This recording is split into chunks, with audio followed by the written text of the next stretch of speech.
ကဲ9250သူကလေဖတ်ထုတ်ကြိုးတကုတ်9250ဟဲ9250ဘာကိုပြောတာလဲဆိုပြောပြပါမယ်ရှင်ဒါကကိုတဲ့ငွေလေးလိုပြန်ထုတ်မယ်ဆိုရင်9250ပဲရော့တာဖြစ်ပါတယ်အတိအကျဆို16သိန်းနဲ့မှ9000ပဲကြားသိမှာဖြစ်ပါတယ်ရှင်ဟိုးပျော်စရာကြီးဟဲအဲ့လောက်ပဲရှုံးပါလားတကယ်ကြီးအဲ့လောက်ပဲရော့တာဖြစ်ပါတယ်9250ပါဒါလေးကိုတေချာလာပြောပြတာပါအဲ့တော့နီးစရာဆိုင်တွေကိုအမြန်ဆုံးသာအပြေးလေးသွားပေးလိုက်တော့ဟုတ်ပြီနော်ရွှေစည်းကဒီနေသားတစ်ခုဖြစ်လာရင်လည်းရွှေချင်းအရှိကိုကာလအဝယ်ပေါက်စင်းနဲ့ရောင်းချင်လားရောင်းလို့ရပါတယ်ရှင်ပုံစံနှမျိုးနဲ့တို့တို့လှုပ်ဆောင်ပေးနေတာဖြစ်ပါတယ်အဲ့တော့စာဝယ်ရလဲတက်တာနောက်ပိုင်းလဲအကြောင်းမျိုးမျိုးကြောင့်ငွေလေးလိုပြန်ထုတ်မယ်ဆိုလဲတက်တာတဲ့တို့တို့ရွှေနှန်းဒုက္ခအောင်တာအမြန်ဆုံးအပြေးလေးသွားဖို့မိတ်ဆွေတွေတငယ်ချင်းတွေကိုလက်တို့လိုက်တော့နော်ကိုတဲ့ချစ်တဲ့အခုသမီးရေဘယ်နာရှိပြီလဲ17နာရီခွဲရှိပြီတို့မန်းလေးဆိုင်အောင်တော့ည17နာရီခွဲဒီကိုဗီဒီယိုရိုက်နေတော့အခုရိုက်နေနဲ့ပျော်နေတော့တုံတုံဖြစ်ပါတယ်ဘာလို့လဲဆိုတော့လေတိတဲ့သူကြီးကတိပြီမဲ့မတိတဲ့ကိုတဲ့ကိုပြောပေးခြင်းသေးတယ်အခုဒီစိတ်လန်းဆွဆိုရင်ဘေးမှာပါစိတ်တန်းနေပါတယ်73သိန်းဆိုတော့သူက3000ထဲမှာ9000ပဲရော့မယ်တိတဲ့လူတွေအရန်ကိုဓာယူမဲ့ဒါထည့်ဆိုပြီးတော့နော်ခောက်တော့ပြန်နေအလဲထည့်လဲသူကလဲရင်လဲဘယ်နှချိန်လဲဘယ်နှခါလဲဒီစမမေကိုအ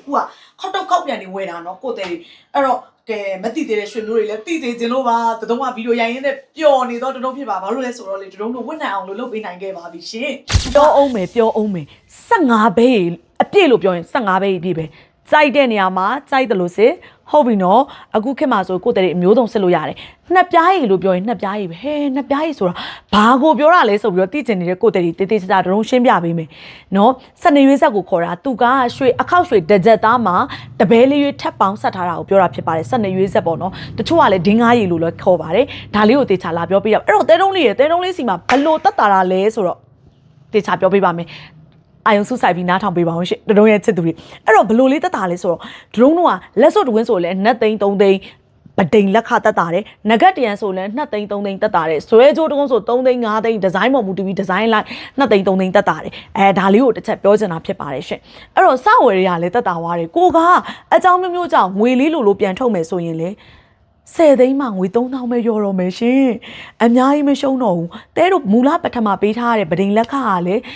အရန်တက်တာပြီးသားဒါပေမဲ့အဲ့ဒီဗဒိန်လက်ခကိုပါထပ်ပေါင်းပြီးတော့တို့ကပြန်ပေးပြီးတဲ့အပြင်ကို10သိန်းမှ3000ပါစိတ်နေလိမ့်ပဲရှုံးတော့တာကိုပြောတာဖြစ်ပါတယ်ရှင်တကယ်လို့ရွှေဈေးကတက်လာမယ်ဆိုလေရွှေဈေးအတက်ဈေးနဲ့ရအောင်ပါတကယ်လို့ရွှေဈေးကမတက်ဘူးဒီတိုင်းပဲဆိုရင်လေကိုတဲတွေကဒီ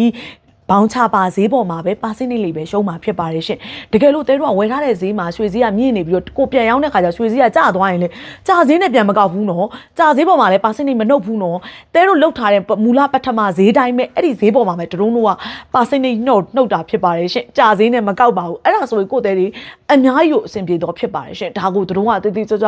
ပြောပြပေးတာပါသိစေချင်ပါတယ်အဓိကတို့ကဒါလေးဒီအစီအစဉ်လေးကိုဘာလို့လုပ်ရလဲဆိုတော့တော်တော်များများရွှေဝစ်ချင်ကြတယ်အဲ့တော့ရွှေစည်းကဘလို့ပဲဖြစ်ဖြစ်ကို့သေးတွေကရှုံးနေတာပဲဆိုတာကအဓိက main ကကိုစဝယ်တော့ကိုကဗဒိန်လက်ခပေးထားတဲ့အနေထားညားနေရဆိုရင်တော့ရှုံးပါပဲအဲ့တော့အဓိကတို့ကအဲ့တော့ဒရုန်းကကို့သေးတွေကိုဝတ်တဲ့အချိန်မှာလဲတလေးဝတ်စေခြင်းနဲ့ကိုကအကြောင်းမျိုးကြောင့်ငွေလေးလိုပြန်ထုတ်မယ်ဆိုရင်လဲပေါ့ပါလေးနဲ့မဟုတ်ပဲဖို့ရှုံးလောင်းနဲ့အထည်လဲဝတ်စေခြင်းနဲ့ဒီရဲ့စေတနာအမှန်နဲ့ဒရုန်းကဒီစနစ်လေးကိုလှုပ်ဆောင်ပေးလိုက်တာဖြစ်ပါတယ်ရှင်အဲ့တော့ကို့သေးတွေကိုဝတ်နိုင်စေခြင်းနဲ့ဝတ်စေခြင်းနဲ့ရွှေဝတ်ရတဲ့ဖီးကဘာနဲ့မှမတူပါဘူးเนาะအဲ့ဒါလေးပါရွှေရှိငွေရှိတယ်ရွှေရှိမှမျိုးတော်တဲ့ခေတ်ကြီးမှာလူတိုင်းကိုရွှေလေးတွေပိုင်ဆိုင်စေခြင်းပါတယ်ရှင်အဲ့တော့ဝတ်နိုင်ပြီရှင်မျိုးတော်သားပြီကို့သေးတွေချစ်ပါတယ်တဲတို့ရဲ့ချွေးနှဲဆောင်ငွေကိုအမှန်တကယ်တန်မိုးထားတာဒရုန်းလေးတို့စူးစမ်းပါမယ်အပြောနဲ့လောက်ရတစ်ထက်ထဲကြအောင်လို့လေဒရုန်းတို့အစွမ်းကုန်စူးစမ်းသွားဖို့အကောင်းဆုံးလှုပ်ဆောင်နေပါတယ်ဆိုတဲ့အကြောင်းကိုကွန်မန့်ထဲမှာလည်းကိုတဲတွေရဲ့ရွှေနှန်းဒုက္ခရဲ့အာသာချက်တွေရောရွှေနှန်းဒုက္ခကိုဘယ်လိုမြင်လဲမြင်တဲ့အမြင်လေးတွေရောဒုံရောဘယ်လိုမြင်လဲမြင်တဲ့အမြင်တွေရောစုံမခဲ့ပေးပါအောင်အမြဲတမ်းတို့ကတင်ယူဖို့အဆင်သင့်ရှိနေပါတယ်ရှင်ချစ်တယ်